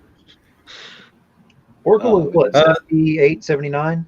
78. 70. It was after Jaws, so it had to be 76, 77, something like that. Yeah. It was not long after Jaws because it was trying to bounce on the Jaws, hype train. I've got it here. I'll get it. That movie. I like that one. Mm-hmm. We need to get that. We need to pre-order that one. Orca the Killer Whale. Boom! Oh yeah. Yeah. Why is it right behind you? I love how you have it like right there. Like, I'm going to bring up Orca tonight and show everybody. 1977. 1977. It's as old Jim, as I think he had that in waiting for us too. Yeah. It was as old as Star Wars, guys. Think about that. God. Star Wars was the first movie I ever saw. We watched it in the drive-in. It was my dad and I went to go watch it. And to this day, I can still remember watching that movie in the drive-in, which is amazing because that would have made me a whopping 5 years old. Damn. You're old. See, for me, I remember it. That would have been a cool memory to have, I think. It was always on the back cover for comic books as an advertisement. Yep. It's Orca's coming, and it's this cool shot of the orca, and there's dudes like trying to spear it, and then you watch the movie and you're like, this is nothing like this picture. Yeah. What the hell? Nothing like that ad. Doesn't make any sense. But I didn't see it for many, many, many, many years later. It was on TV at some point and I caught it. So I never saw it in the theaters, but it was it's not a great movie, but it's got a weird dark vibe to it. And it was one of these movies where they're like, nowadays we're always talking about SeaWorld and capturing whales and you shouldn't be doing this, but they were already talking about it in this movie back in 77. There's a character who's like, yeah, you can't do this shit. Because that's the whole point of the movie is he's going to catch a whale to sell it to a SeaWorld place. And then he ends up killing the mom, and that's right. Chaos happens. And Brooke Shields gets her, not Brooke Shields. Who's the girl? It was Brooke Shields, wasn't it? Gets her leg bitten off. Was it Brooke Shields? I swear it's Brooke Shields. Now I'm wondering. It's not. I just keep thinking of Free Willy. That's all I can think of. That's exactly what I'm thinking of because I saw that ad everywhere. You guys know how that ad worked, though. That's for Orca, the poster, right? And that was the advertisement. It was this all the time. Yeah. Yep. You know how that ad worked, though? Poster. Jim and David? The implication. That's how they got you, the implication. Oh, yeah, the implication of it. There she is right there. Hang on. Oh, well, damn. Yeah? Yeah. Looks like her. I think it is. Bo Derek said, but I don't see. Yeah. Huh. Oh, no, it's Bo Derek. Derek. Derek. Okay. Yeah. Yeah, you just said it. Yeah. Christy was looking it up. She goes, "That's Bo Derek." See, that's one thing why I haven't switched over to all streaming because physical media will never go away. Streaming is the devil. I've said this many times. Streaming is the devil. I agree. Because there's certain I'd rather have them on physical copy. Yeah. I mean, I have everything's packed right now, but I have everything in alphabetical order. Hell yeah. Yep. Same here. And number one, there's stuff on physical that you can't get on streaming. Period. Go find Orca streaming. That's going to be difficult. Number two, your quality of image is going to be probably pretty shaky on a movie like that, because no one's going to be like cleaning it up for any reason. They're just going to throw it out there. And then the other reason is maybe your streaming isn't going to work. If you have your internet goes out or whatever, it's like, sorry. No internet for you today. Well, also commentaries. So I commentaries on movies, Netflix and things like that. But when it comes to like the movies that I like, I will buy all of them. Yeah. Hell yeah. Yep. In fact, Jaws just came out again for its 45th anniversary. They put out a new Jaws. Yep. How many copies of Jaws do you own, Tom? 1. Really? 1. Huh. And it's the Blu-ray from the 35th anniversary. And I was gonna buy this one, but especially because there's a steelbook, and I'm like, I have a serious steelbook fetish right now. It's terrible. So there's a really cool steelbook, but as I was watching, I'm in these shark Jaws groups here online, and they're talking about it because a lot of people got them. And they're like, yeah, I mean, the 4K transfer is like really not that great. And I'm just like, what am I buying it for then? And if you think about it, in 5 years, it's going to be 50 years old. So there's going to be a grand 50th something in 5 years. I'll wait for that. That'll be the last time I ever bought Jaws, is whatever that 50th anniversary is. And that makes sense with that, because that's one of those movies that there is no equal to it. I mean, that's an iconic, that's an epic one right there. Everything about that movie was impossible. And I mean, even the casting, what they got from a casting standpoint was impossible. Like, how did that happen? And how was it so perfect all the way through? The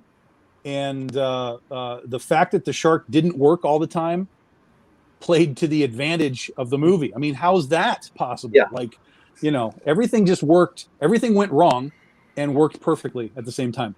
And how many sharks were actually destroyed during the making of it too? Because they actually quite a few.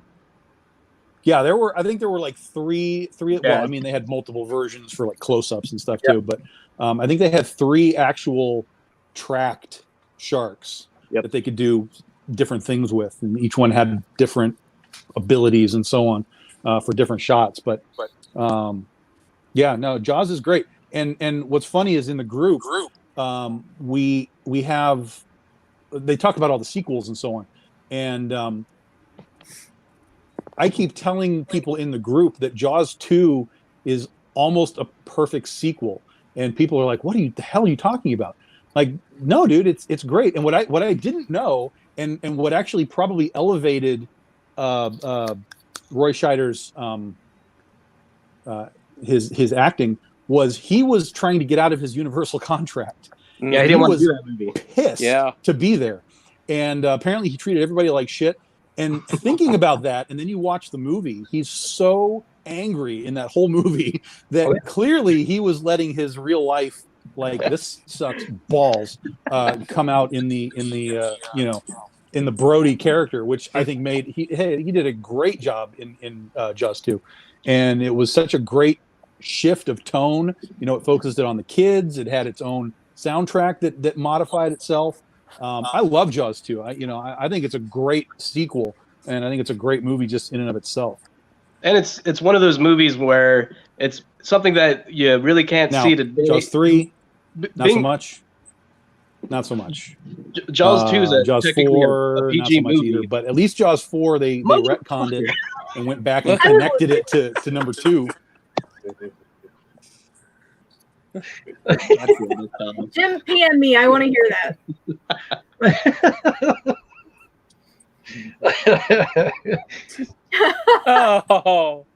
Aw.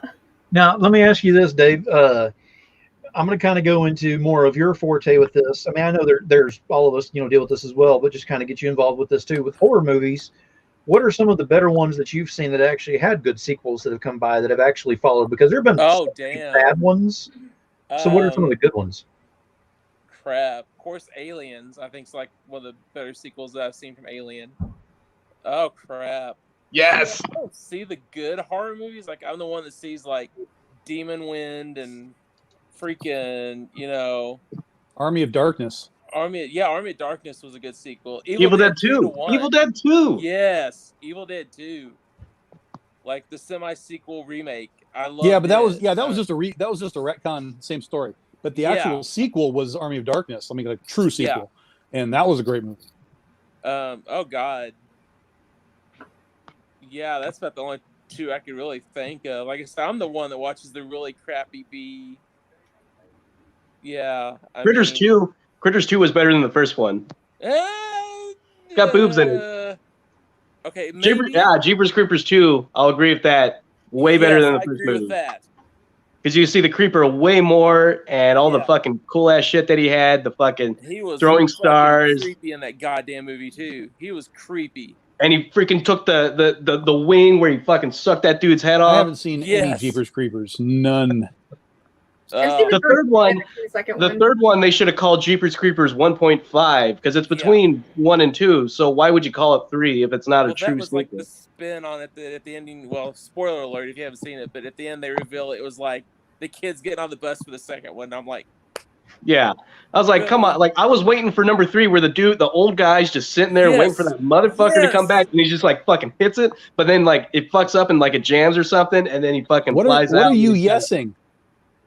What about like seeing the guy like sitting there and like fucking like the beginning of just he wakes up and like something jams or something, and he freaking like it kills him, and here we go, Jeepers Creepers. Yeah, but they didn't do that in the third one.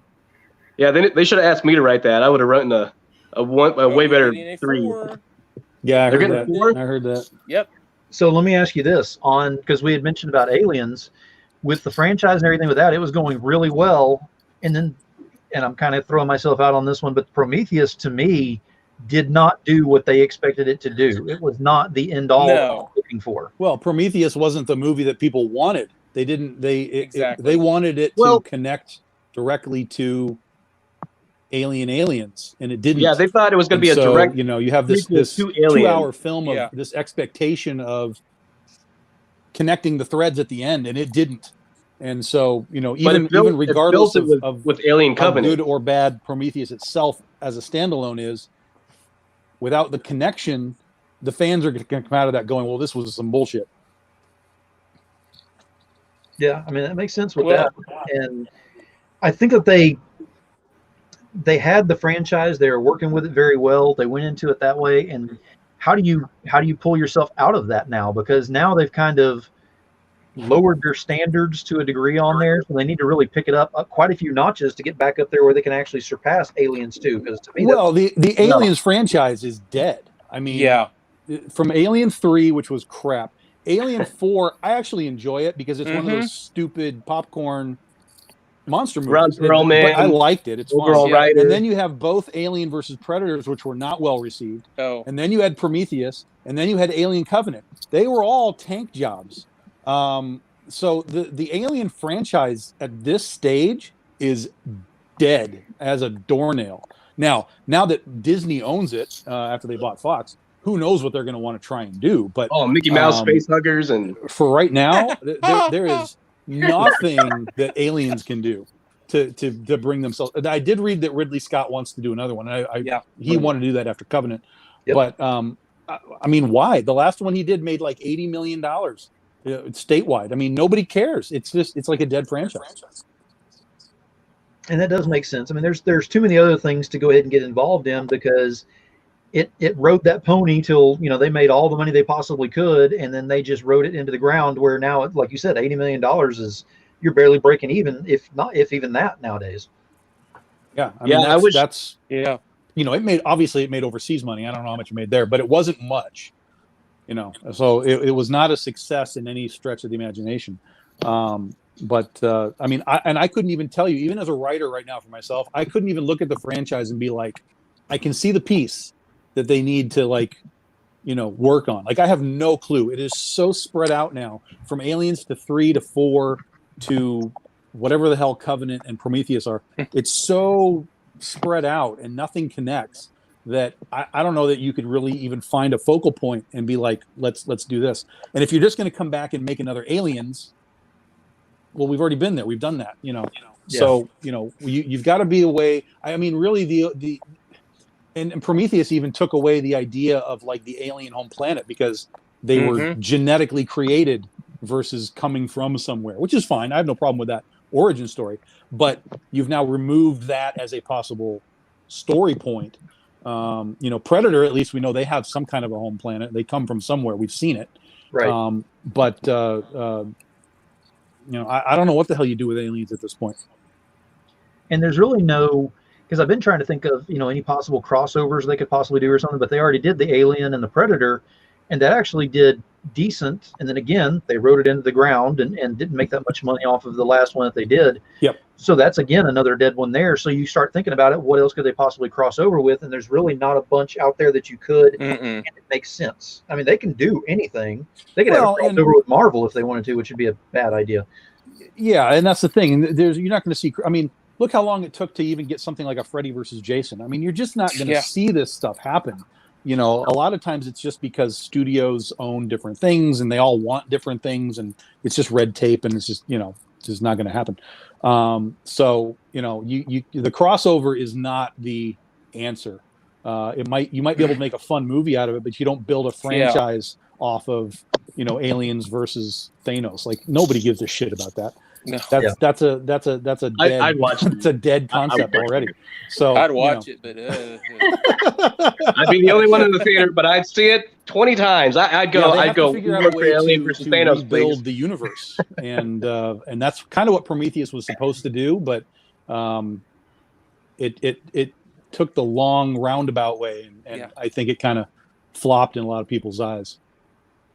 And that is very true with that. I mean, the only one that I'd love to see the quote unquote Snyder cut of the Infinity Verse movies and everything, so I can actually see Ant-Man shrink down and do it the right way that everybody's wanting to happen. Because everybody's trying to prove that they're right about that. But I think you horribly upset Jim. It's too fucking late. Movie came out 5 fucking years ago. Get fucking over it. You're not gonna see it. It's not going to get any fucking better.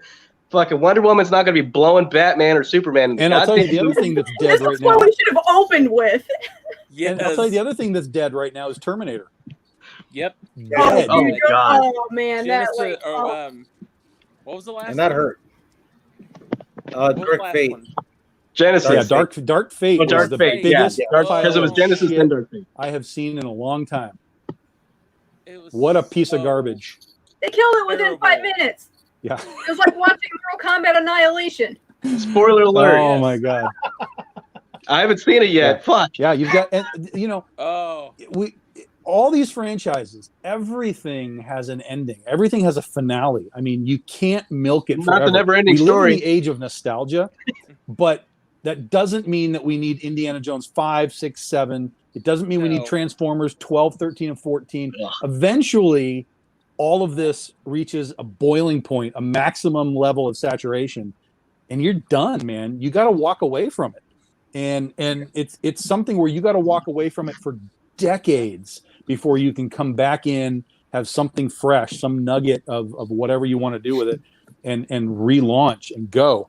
But even then, look at Prometheus. I mean, that's what we thought we had, but it didn't land. So I am personally excited for next year's Ghostbusters, but that could very easily tank. I mean, it could super easily just fall right on its face. I hate that fucking Stranger fucking Things kid. I hate him. Finn Wolfhard. Same with Top Gun. I mean, granted, that's not a franchise, but it's one of these things where it's like, hey, yeah, we did something 30 years ago. Why don't we bring it back? I'm there for it. I'm going to see it, but again, it's one of those things that can easily just teeter right over. Stop. Don't get me started on fucking Top Gun, because I can tell you right now, it doesn't make any fucking sense. That movie came out 30 fucking years ago. He was a captain. He was in the Navy for 7 years. 7 years in that movie. Jim thinks that I'm exactly 100% right. 37 years in the Navy, and he's not a fucking admiral. Go ahead. I called the biggest fucking bullshit. There can't be a Top Gun 2. It's fucking bullshit. Don't fucking go to that movie. We'll go, oh, wow, Maverick's still in the Navy. No, you want to be in the Navy in real life. God damn it. Struggled to find an audience past the original movie. And what's crazy about that is that the movie has nothing to do. Well, I won't say nothing, but the movie is not the story. You know, the original movie we're talking about, is a musical adaptation of small portions of the book. Whereas if you were to go into the book and be like, hey, let's adapt the book, like legitimately adapt the book, there would be so much you could do with it. But would anyone care? You know, literally, who would care? What audience now would care about the Wizard of Oz book turned into a movie? I mean, we've had all these iterations. Oz the Great and Powerful, which was crap. Mila Kunis as the witch and all that was nonsense. Hey, that's some of James Franco's best work. That weird TV show that ran for like 10 episodes that made no Tin Man. sense whatsoever. Tin Man. Tin Man. I like that one. No, not Tin Man. Not Tin Man. sci-fi. I think it was called Not Emerald Tin Man? City. Was it called Emerald City? I think. Are you talking about Tin Oz, Man. the That's one where the dudes sci-fi are getting movie. fucked There in the was an shower actual like 10 episode thing on HBO? The sci-fi one? You're talking about the sci-fi one. That was good. Yeah, Tin Man was okay. That was all right. Yeah. But there was a show called Emerald City that was like 10 episodes. Huh. Yeah, it was called Oz. It was on had HBO the guy for 5 seasons. It had the guy from Yeah, I had Ernie Hudson as the well, he's warden been of in the a ton of prison. stuff, but I had the guy, and they had Michael from Lost was in it. He was a guy in a wheelchair in that. Oh, Chris Maloney was in that show from Law and Order. He shows his what is butthole. happening? Off of the prison show. God. I think Luke Perry was in it at one point. Luke Perry was a Christian in prison, in that prison. Tom, I converted want some to see people. your spin-off of that one. Evan Steinfeld from I don't know what we're Biohazard talking was about. in it. Can we get a variant cover from Stuff About That One? Oh God. God. A Jesse Wilson lenticular, perhaps? The dual version? The first one that got the soap, the second one the soap's down on the lenticular. No. Metal shank version. Yeah, I mean, Like a gold foil knife. Wow. yeah, you can see Right now. Chris Maloney goes full butthole in that show where he just fucking spreads his cheeks, shows his butthole, and then you can see him on Law and Order saving lives and taking names. You can see his butthole in prison on Oz. Is Giovanni frozen, or is he just sitting there going, "I can't believe I'm still watching this"? He's frozen. He's frozen. Oh, thank God. He's back. And then you got yes, Vincent D'Onofrio. That's the guy I was looking for. Vincent D'Onofrio. Yes. Yeah. He was Why is awesome. that And name that was just a spelled- weird story too. Oh, So, isn't you know, that all these oh franchises? boy, Like all these guys are like, hey, let's Private keep making Pile. all this stuff, these reboots and whatever. Full but- Metal Jacket? It doesn't land anymore. It just doesn't land anymore. It's He was really Thor difficult. in Adventures in Babysitting. Yes. It was Thor. He was a mechanic. December's losing it over there. Jim is like so excited to be talking, and Tom is like fucking so pissed. Well, everything he's saying, I'm just like, oh, you mean this other thing that has nothing to do with what you're talking about? Oh my Like God. not having it. Like he started to get really pissed when we started talking about variant covers of Oz, and he's just not doing it. I have no idea what you guys are talking about. Like you guys Okay, all started so- laughing. and, I have okay. no idea what you're talking about. Tom, let me explain it for clearly you. missed something. In 1997 on HBO, Oh no. before The Sopranos paved the way for HBO, there was a TV show that came out before called Oz, and it featured Edie Falco, who played Tony Soprano's wife, as a correctional officer, and it was a whole ensemble cast. Ernie Hudson from Ghostbusters is in it as the warden of the prison. I mean, it's got so many celebrity cameos. The guy from the Mayhem, Mr. Mayhem, I'm from all the super confused. What is happening? all the right now? commercials is in So it. graphic. And all the Muslims in it are black. This is pre 9/11 stuff. So it's true. I mean, it's true. I mean, even 9/11 happened during the show, and it never affected the show in any way. It all takes place in prison. Anyways, so it came out before The Sopranos. Oh, Giovanni's back. There he is. I'm back. But yeah, I left. so Tom, if you have a chance, there's 5 seasons of it. You get to see Chris Maloney's asshole, which I think is a real treat. I think it's season 3, episode 2. That's disturbing that you know that by heart. That is, yes, very much. It's a scar in my brain. Like when I close my eyes, that's all I see. It's Chris Maloney's butthole. Never thought I'd see it. I know it's not a step double because he did an interview.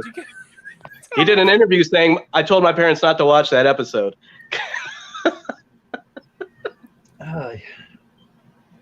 Tom, do you have questions after this? Oh, it's got J. Jonah Jameson from Spider-Man. Who's a Nazi in that Can show. you hear Jim? Because I don't know what you guys are reacting to. Okay. Oh, you know what I'm reacting to. God damn it. Tom, Cliff Notes. HBO had a show called Oz, but it was about a prison system. Oh, sure. Yes, I remember that. That's what we're talking about. That's why we're saying Steph Wilson needs to do an Oz cover. But where did that come from? No one said that. Because we're talking about Emerald City, and that's the name of Oz in Oz. They call it the Emerald City. Who said that? Jim the did. TV show. But I can't hear Jim. Like, literally nothing is coming from we him. all did, so that's why we're laughing. So how are you guys hearing Jim and I can't? Because you don't have the totally rad hookup. I don't know. I haven't heard anything come from his screen for an hour and 45 minutes. Nothing. Selected Go back and watch the recap then, because you missed some good stuff. I'm sending you messages on Facebook now, Tom. Nice. You said that so quickly too. Oh, we've got that. I forgot. We gotta watch it. A lot of butt raping talk, apparently. You know, Jim, you were one of Tom's friends, and he's going to go through and cull you out of there. Yeah, Tom lost 2,000 friends. Now it's 2001, and it's not a space odyssey. No, I don't know why I can't hear him. I haven't heard him the entire show. That's selective hearing, Jim. I know you can hear me. I'm going to start screaming That's why now. I've been telling him to turn his phone off the whole time and come back. Oh I can my hear God. everybody but him. Ridiculous. How dare I'm going to plug in my headphones and Oh no. Oh no. God damn it. Oh God. Back in the fridge.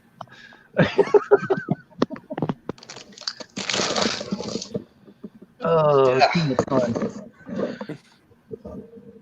Well, while he's getting fixed up with that, December, you had an interview a few nights back. It went really well with what's his name? I can't remember the guy that was doing the interview, the wrestling interview that you had. Oh, Steve, I didn't feel like it did, but thank you just the same. Tom just left. Oh, we lost Tom. He's in the He fridge. heard Jim. He left. That wasn't me. Congrats, Jim. Look what you did. Did you guys hear me when my mic was plugged in? I heard breathing. Oh my God. See what you did, Jim? Did he go backstage or did he like turn off his phone? He What went to message did you send him? make sure we weren't kidding him. Like, Maybe he had to reset his phone. There he Tom, is. can you hear me now? Now I hear you. Oh, you son of a...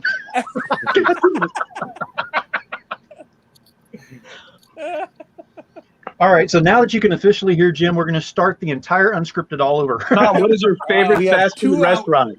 You know what? It's a tie between. Yeah.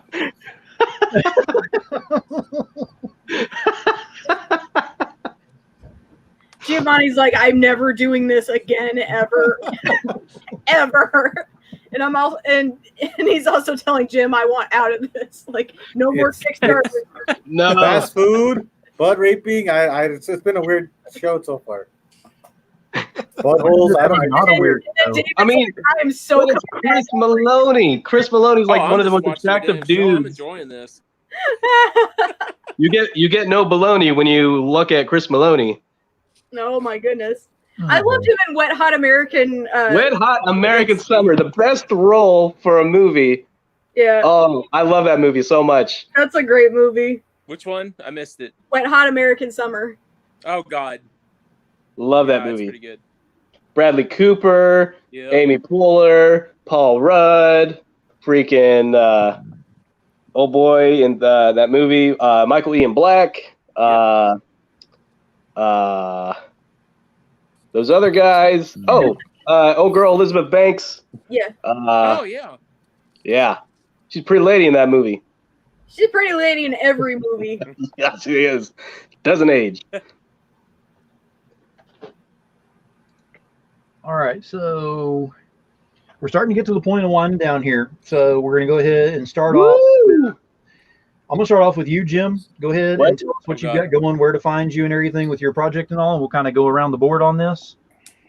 All right. You can find me on Facebook, Jim E. Noble, Noble. You can find me on Instagram, Jim.E.Noble. You can find me on Kickstarter, Totally Rad Life of Violet #3/Rax1. I would definitely get in on that while you can. You're getting a lot of free swag. First 150 backers will also get an exclusive stretch goal, only available to the first 150 backers. We have 4 more to go, so get it while you can. And also Totally Rad Comics /BigCartel.com. Check out my amazing Roxy Feel Good Summer Special. Hi, Wendy. And also, I'm doing a cross promo with Wendy for her next Kickstarter. If you pledge to her Kickstarter and my Kickstarter, you get something totally rad and also naughty. December, you want to go ahead and go in with yours?